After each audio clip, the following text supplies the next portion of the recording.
할렐루야.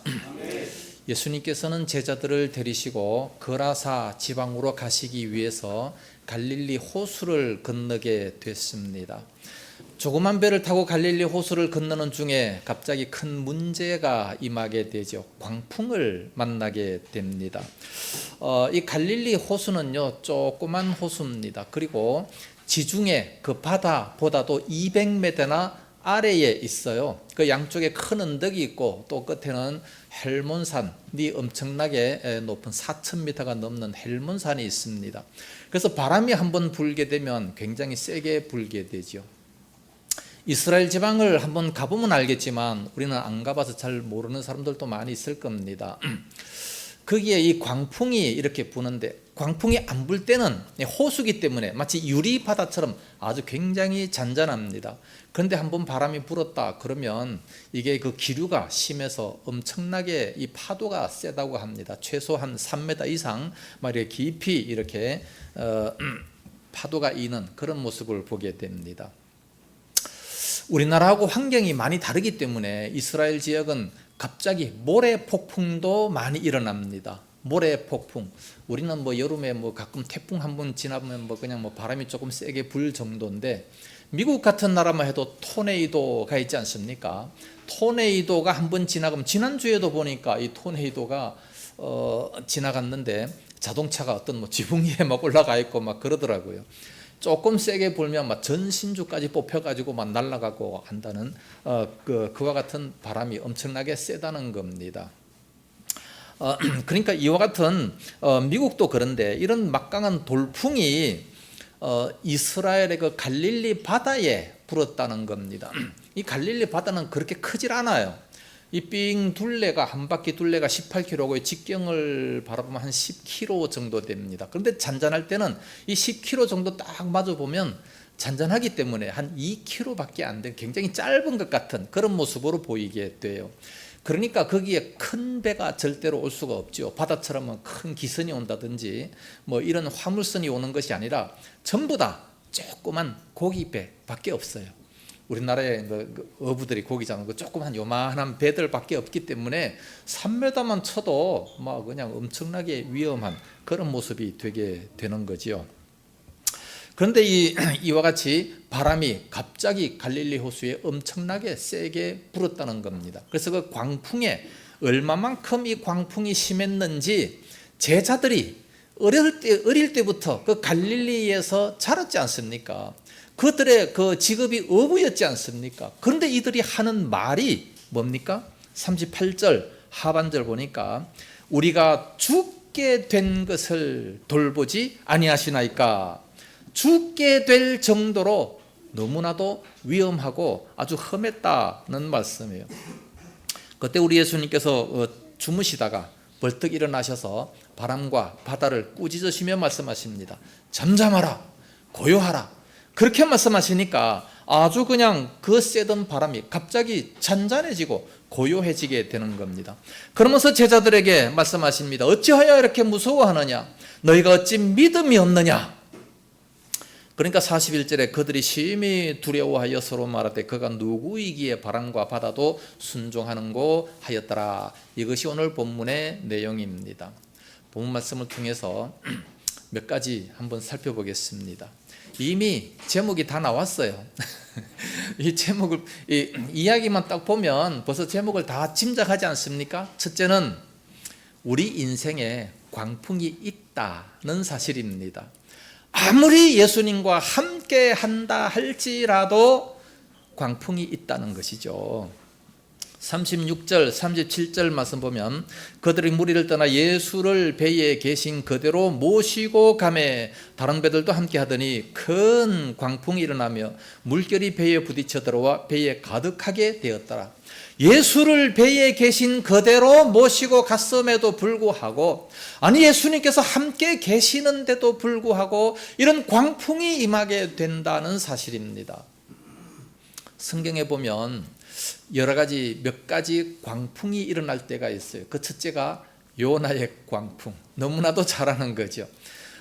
하나님께서 요나에게 말씀하십니다. 저 큰 성 니느웨에 가서 말씀을 쳐서 외쳐라. 그들의 악독이 내게 상달하였습니다. 그들의 악독이 너무나도 심했기 때문에 그러므로 가서 말씀을 외쳐서 회개하게 만들라 그랬음에도 불구하고 요나는 도망을 갑니다. 다시스로 가려고 내려가서 배를 타게 되죠. 가는데 갑자기 큰 광풍이 일어나요. 이 광풍이 왜 일어납니까? 요나를 회개시키기 위한 광풍이었습니다. 오늘날 우리가 잘못된 길로 갈 때 하나님은 이런 광풍을 내리실 때가 있습니다. 그래서 혹시나 우리에게 갑자기 어려운 일이 찾아온다든지 하면 혹시 내가 뭘 잘못했나 한번 생각해 볼 수 있는 것이 대단히 중요합니다. 이건 바로 하나님이 우리를 사랑하시기 때문에 징계하시는 것이죠.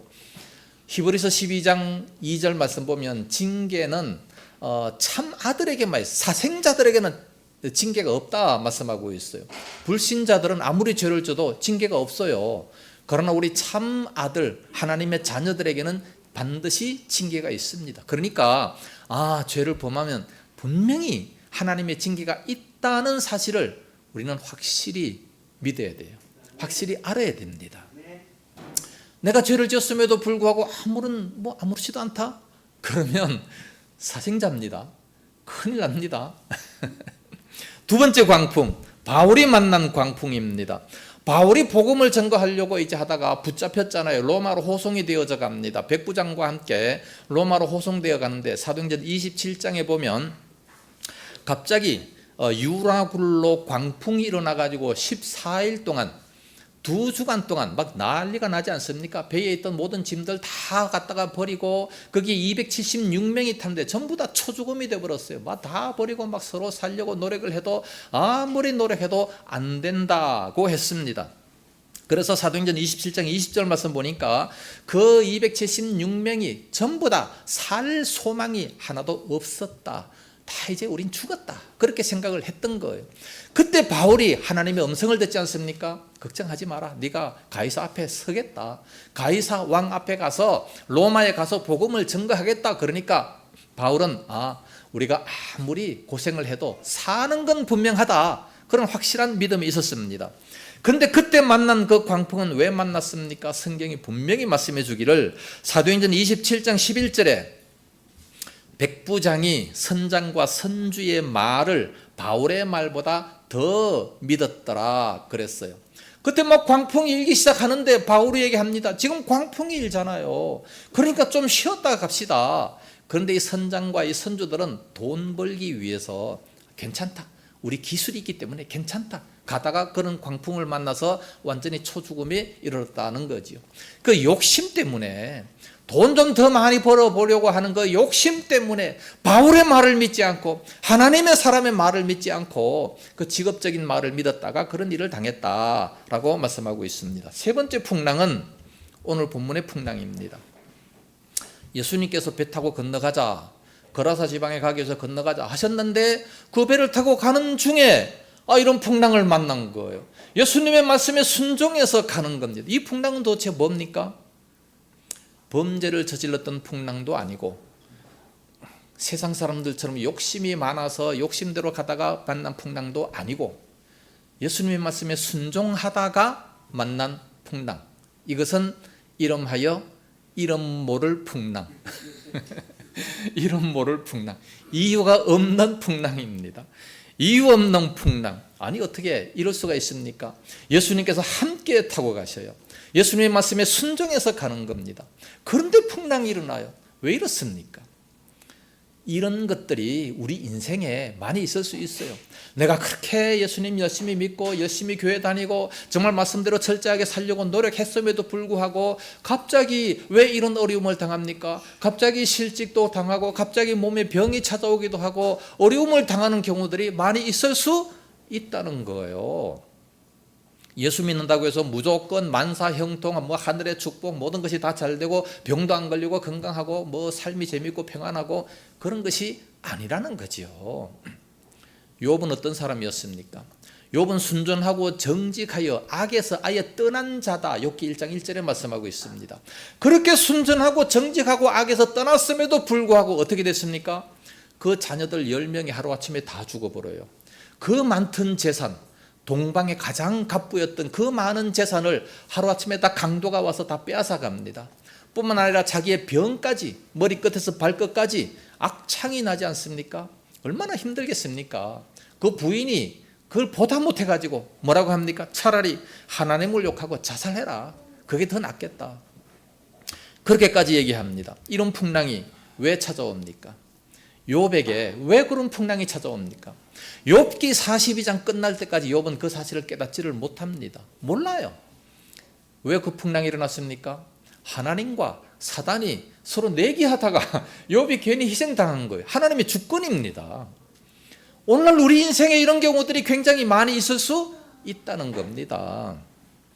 우리 믿는 사람들이 가끔 이런 풍랑들을 많이 만날 수 있어요. 그럴 때는 내가 뭘 잘못했는가 그러면서 생각을 많이 해볼 수도 있습니다. 우리 예수 믿는 사람들이 가난하고 병고에 시달릴 수가 많이 있습니다. 그럴 때 많이 불평스러운 얘기가 많이 나옵니다. 그러나 끝까지 잘 믿고 견딜 수 있는 그런 믿음들이 우리들에게 필요합니다. 오늘 이 예수님이 탄 배, 예수님께서 함께 하시는 그 배인데 왜 풍랑이 일어났는가, 이것을 본다면 오늘 우리들도 누구에게든지 예수님과 함께 한다 할지라도 누구에게나 다 일어날 수 있는 그런 사실이라는 사실을 깨닫게 되는 겁니다. 불신자들이나 믿음이 없는 사람들은 많이 얘기합니다. 아니 예수 믿는 사람이 왜 그런 사고가 나느냐, 예? 아니 예수를 믿는 사람들이 왜 그렇게 어렵게 가난하게 사느냐, 교회에 열심히 충성인 장로님이 왜 그런 병에 걸리느냐, 교회 목사님들이 왜 그런 죽음을 당하느냐, 비행기 타고 가다 비행기 사고 나서 죽는 그 많이 있잖아요. 그런 목사님들도 있고 더 많이 있어요 사실. 그러나 예수님께서 함께한 그 배에도 풍랑이 일어났다는 사실을 우리가 알아야 됩니다. 그러니까 풍랑이 일어났다는 그 사실을 가지고 왈가왈부할 것이 아니고 그런 일이 일어났을 때 우리는 어떻게 해야 되는가, 그게 중요한 거 아니겠습니까? 하나님께서는 온 우주와 만물을 운행하실 때에 거기에 함께 있으면 그대로 휩쓸려서 함께 고난받을 수밖에 없는 겁니다. 그러면 그런 일을 당할 때 우리는 어떻게 해야 되는, 그게 중요한 거죠. 예? 세상의 모든 사람들은 다 어려움 당하는 것을 싫어합니다. 특히 이 신앙인들 더 싫어해요. 요즘 우리 한국 사람들은 더 싫어합니다. 왜? 너무 잘 살았기 때문에, 너무 잘 살기 때문에 어려움을 안 당해봤어요. 그러니까 너무 싫어합니다.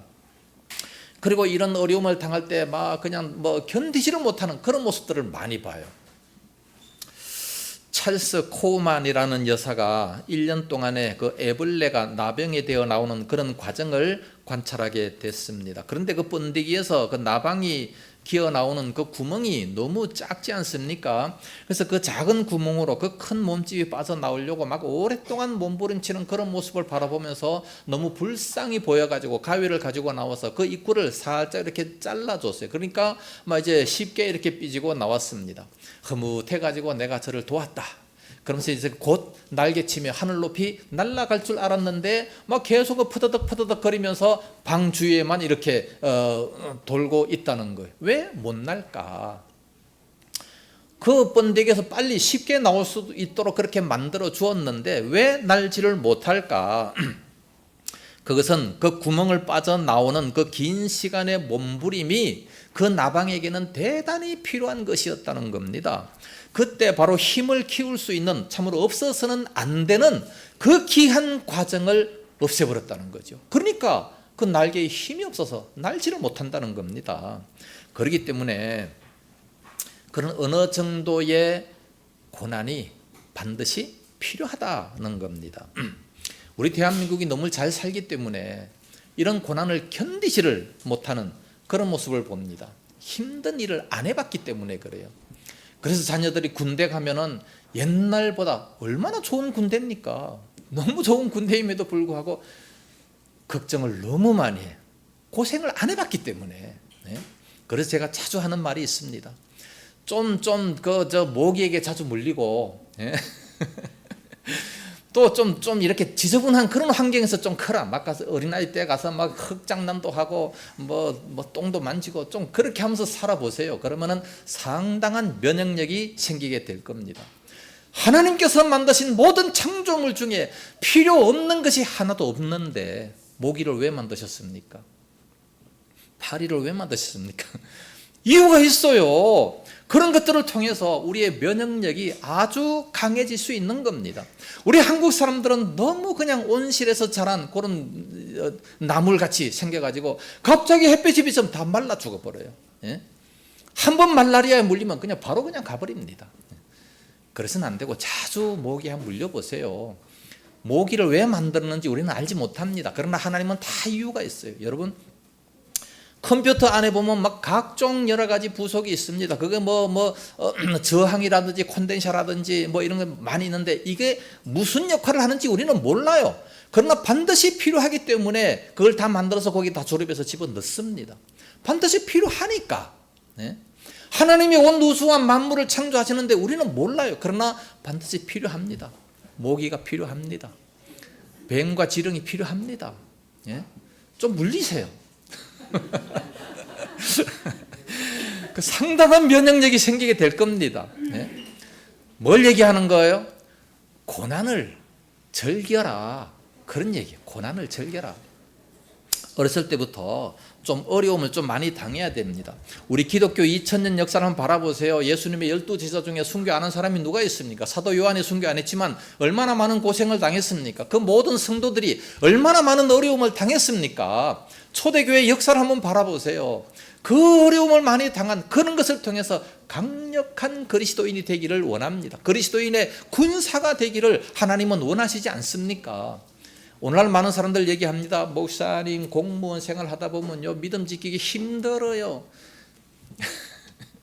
직장 생활 하다 보면 믿음 지키기 힘들어요. 상사들이 술 마시자고 하면 안 먹을 수가 없어요. 왜 없습니까? 예? 얼마든지 하지. 나도 다 해봤어요. 다 해봤습니다. 왕따도 당해봤습니다. 예? 얼마든지 할 수 있고 완전히 저 사람은 예수쟁이다 제껴 놓을 수 있도록 그런 식으로 세상과 구별되는 그런 삶을 살 수 있어야 됩니다. 예? 그래서 고난 당할 때 우리들은 얼마든지 승리할 수 있는 그런 모습이 돼야 된다는 거지요. 두 번째로 생각할 것은 광풍을 만나면 어떻게 해야 되느냐? 부르짖어야 됩니다. 38절에 예수께서는 고물에서 베개를 베고 주무시더니 제자들이 깨우며 이르되 선생님이여 우리가 죽게 된 것을 돌보지 아니하시나이까 하니 죽게 된 것을 돌보지 아니하시나이까 부르짖는 겁니다. 그런 어려움과 이 광풍을 만날 때에 부르짖는 겁니다. 부르짖어서 기도하는 겁니다. 야고보서 5장 13절에 너희 중에 고난당하는 자가 있느냐? 저는 기도할 것이요. 기도하라고 말씀하셨어요. 어려움 당하고 풍랑이 임하면 기도하라고 말씀하셨어요. 그러면 응답하신다는 거죠. 모세가 이스라엘 백성들을 이끌고 나올 때에 뒤에는 애국 군대 앞에는 홍해 바다예요. 뭐 합니까? 기도해야지요. 기도하니까 그 바다가 열리지 않습니까? 하나님은 이런 기적을 나타내 보내주셔요. 우리가 전혀 생각지 못했던 참으로 은밀한 일을 보여주시겠다 약속합니다. 예레미야 33장 3절 말씀 보면 너는 내게 부르짖으라 내가 은밀한 네가 알지 못하는 은밀한 일을 네게 보이리라 말씀하셨습니다. 어려움 당할 때 기도하라는 거지요. 기도하면 하나님이 응답해 주시겠다 약속하고 있습니다. 오늘날 우리가 살아갈 때 여러 가지 참 어려운 일들이 많이 있습니다. 가정에 어려운 일도 있고 병으로 고통당할 수도 있고 사업에 어려움을 당할 수도 있고 여러 가지 많이 어려움이 있습니다. 없을 수가 없는 거지요. 예수님과 함께한 배에도 이 광풍이 임하게 되는데 예수 믿는다고 해서 무조건 형통하고 만사 축복이고 물론 그랬으면 얼마나 좋겠습니까? 그러나 세상 사람과 똑같은 어려움 당해요. 세상 사람들이 가는 그 길에 똑같이 거기에 같이 사니까 같은 환경이니까 똑같은 어려움을 당할 수밖에 없는 거 아니겠습니까? 그때 우리는 기도해야지요. 선생님이요 우리가 죽게 된 것을 돌보지 아니하시나이까. 그러나 분명한 진리가 있습니다. 주님과 함께 있는 성도들에게 환난은 있어도 절대 실패는 있을 수가 없다는 겁니다. 어려움은 당해도 반드시 승리할 수 있다는 거지요. 이런 큰 풍랑이 임한다 할지라도 그 배가 침몰하지는 않습니다. 주님이 함께 하시기 때문에 그렇습니다. 반드시 승리하고야 말아요. 우리 예수님께서 승리를 이미 선언하셨습니다. 요한복음 16장 33절에 세상에서는 너희가 환난을 당하나 담대해라. 내가 세상을 이기었노라. 예수님께서 세상을 이기셨기 때문에 예수님을 따르는 모든 사람들은 다 똑같이 세상을 이길 수 있다는 겁니다. 그러므로 담대하라고 말씀을 하셨어요. 이것은 모세에게도 말씀하시고 여호수아에게도 말씀하십니다. 여호수아 1장 7절 8절 9절 쭉 말씀 보면은 좌우나 우로나 치우치지 말고 담대해서 하나님의 말씀을 지켜 행하라. 그리하면 어디로 가든지 무엇을 하든지 형통하겠다 말씀합니다. 지금 가나안 땅에 입성하고 있는데 저 가나안 땅에 거인들이 살고 있는데 얼마나 두렵습니까? 잘못 들어가면 죽을 수도 있어요. 그러나 담대해라. 하나님 말씀을 지키면서 나아가라. 나아가기만 하면 하나님이 그냥 다쳐 부숴 없애주는 거예요. 그래서 이스라엘 백성들이 사실 무기가 좋아 이긴 것도 아니고 뭐 기술이 좋아 이긴 것도 아니고 하나님이 다 그들을 쳐 없애 부숴주니까 그냥 걸어서 들어가기만 하면 됐던 거예요. 예? 우리가 믿음으로 나가기만 하면 되는 겁니다. 자꾸 인간들의 그 잔깨, 인간들의 그 경험 이런 것을 앞세우지 말고 하나님 앞에 기도하면서 믿음으로 나가면 되는 겁니다. 우리가 얼마나 많이 기도해 봤습니까? 과거에는 우리가 정말 기도의 불이 뜨거웠습니다. 7, 80년대, 90년대까지만 해도 우리가 정말 열심히 기도했어요. 교회에서 얼마나 열심히 기도합니까? 철야 기도 매주 했잖아요. 기도원 기도 매주 했잖아요. 그리고 또 뭐 산기도 얼마나 많이 했습니까? 조그만 어려움 당하면 금식기도 많이 했습니다. 뭐 금식기도나 뭐 철야기도나 이런 기도를 참으로 많이 했는데 그러기 때문에 우리가 이렇게 갑자기 성장하게 됐고 나라도 발전이 하게 됐습니다. 예수님께서 뭐라고 말씀하십니까? 너희는 골방에서 기도하라 말씀하셨어요. 골방이 어디입니까? 여기가 골방이에요. 교회가 골방입니다. 여러분 이 교회 주일날만 지금 우리가 이렇게 반짝하지 평일날에 아무도 없어요. 문 다 잠가 놓습니다. 번호 다 알잖아요. 아무나 들어오셔서 기도하세요. 뭐 기도한다 그래서 뭐 잠깐 와가지고 뭐 10분 동안 기도하고 돌아가는 이런 기도 말고 한번 정말 간절하게 기도해 보세요. 좀 어려운 일이 생겼다 그러면 최소한 24시간 기도 한번 딱 해보세요. 완전히 달라질 겁니다. 뭔가 역사가 일어날 겁니다. 교회가 무섭다고요? 문 잠가 놓으세요. 안에 들어와서 문 잠그고 요 한쪽 불도만 들어와요. 한 개도 킬 수 있어요. 그렇게만 해놓고 앞만 보이게 해놓고 그리고 그냥 기도 한번 해보세요. 아침 8시에 와가지고 그 다음날 8시까지 딱 이렇게 기도를 한번 집중적으로 한번 해보세요. 반드시 역사가 나타납니다. 전에 우리가 기도원 갔다가 올 때도 기도원 갔다 오면 반드시 좋은 일이 있다고 어떤 집사님 말씀하셨어요. 그렇게 기도하고 나니까 분명한 역사가 있었다고 합니다. 24시간 기도 못하면 12시간 기도라도 하세요. 12시간 기도 그것도 못하면 8시간 기도. 아침에 출근해서 8시에 출근해서 저녁에 퇴근하지 않습니까? 그만큼만이라도 교회 와가지고 간절히 한번 부르짖고 기도를 한번 해보세요. 역사가 나타납니다. 보통 우리들은 뭐 기도한다 그래서 뭐 그냥 뭐 1분 기도하고 2분 기도하고 뭐 잠시 기도하고 기도했다. 그럼 왜 응답이 없느냐? 그러지 마시고 요즘에 정말 우리들의 믿음이 너무 없습니다. 왜 지금 이런 광풍이 일어납니까? 제자들 보고 책망하지 않습니까? 어찌하여 무서워하느냐? 왜 믿음이 없느냐? 예? 아니 그런 광풍이 일어났는데 지금 믿음을 말씀하고 있어요. 예? 어찌하여 무서워하느냐? 왜 믿음이 없냐? 믿음을 지금 예수님은 말씀하고 있는 거예요. 광풍을 무서워할 이유가 없습니다. 세 번째로 부르짖으면 반드시 해결하시는 주님이십니다. 뭐 첫 번째, 두 번째, 세 번째 뭐 성경에 그대로 다 있으니까 우리가 다 이미 알고 있는 내용이에요. 어느 누구에게나 광풍이 찾아온다. 광풍이 찾아오면 부르짖어야 한다. 부르짖으면 주님이 응답하신다. 공식 아닙니까? 공식. 39절에 예수께서 깨어 바람을 꾸짖으시며 바다더러 이르시되 잠잠하라 고요하라 하시니 바람이 그치고 아주 잔잔하여지더라. 지금까지 조그마한 배가 그 무서운 이 광풍을 견디고 있었습니다. 그 배의 재질이 좋아서 견딘 겁니까? 아니면 목재가 좋았습니까? 건조 기술이 좋았습니까? 아니면 노를 젓는 그 농부의 기술이 좋아서 안 뒤집혔습니까? 그게 아니죠. 그게 아니라 예수님께서 함께 계셨기 때문에 그렇습니다. 그래서 예수님께서 성난 물결을 꾸중하십니다. 잠잠하라, 고요하라. 주님께서 말씀하시면 안 될 것이 뭐 있습니까? 빛이 있으라 하심에 빛이 있었고, 천지와 만물을 창조하실 때도 말씀 한마디로 창조하셨는데 잠잠하라 하시니까 갑자기 평온하게 되어지는 겁니다. 주님은 그 풍랑 중에서 그 제자들의 믿음을 보려고 하신 겁니다. 그런데 제자들은 그 물속에 빠져 죽게 되었다라고 이제 표현하지 않습니까? 예수님이 그 제자들을 죽이려고 지금 데리고 왔습니까? 그게 아니잖아요. 근데 죽는 것을 지금 두려워하고 있는 겁니다. 그래서 제자들에게 이르시되 어찌하여 이렇게 무서워하느냐, 너희가 어찌 믿음이 없느냐 하시니, 그들이 심히 두려워하여 서로 말하되 그가 누구이기에 바람과 바다도 순종하는고 하였더라. 누구긴 누구야? 메시아지. 전능하신 하나님이시고 우리의 아버지입니다. 우리의 아버지 하나님. 이 아버지 앞에 우리가 기도하면 왜 응답을 안 하겠습니까? 우리 많은 사람들은 풍랑만 봅니다. 풍랑만 바라보지 말고 얼마나 주님을 깨웠는가, 그걸 우리는 생각을 해봐야 됩니다. 주님이 함께 하신다는 이 사실 한 가지만 해도 우리는 엄청난 복입니다. 우리가 세상에서 뭐 예수 믿고 얼마나 물질을 많이 벌었느냐, 예수 믿고 얼마나 뭐 명예와 건세가 높아졌느냐, 뭐 그런 거 따지지 말고 그것보다 훨씬 더 중요한 것이 있습니다. 마태복음 28장 20절 말씀.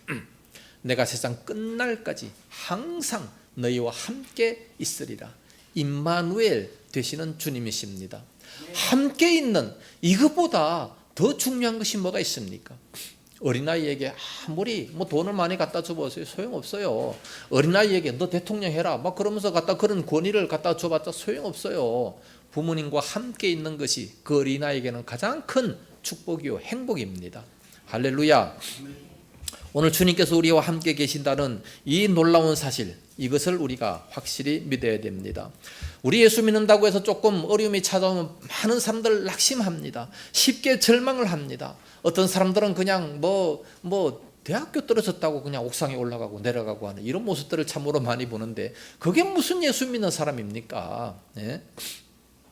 목숨까지 내어 던진다 할지라도 우리는 승리할 수 있어야 돼요. 카다곰의 순교자 책을 읽어보면 7살짜리도요 사자들 앞에서 담대하게 찬송을 부르는 그런 모습들이 있었다는 겁니다. 세례 요한은요 모태에서부터 성령의 충만함을 받았다 말씀합니다. 야는 아직 어려서 몰라. 아니에요.